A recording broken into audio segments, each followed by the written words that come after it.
You ask Tiger to solve. This deals with linear equations with one unknown. The final result is x equals 15. Let's solve it step by step. Simplify the expression. Find the greatest common factor of the numerator and denominator.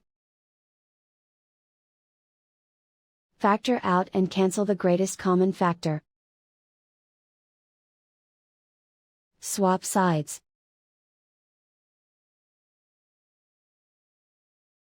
Isolate the x. Multiply both sides by 20. Group like terms. Multiply the coefficients. Simplify the fraction.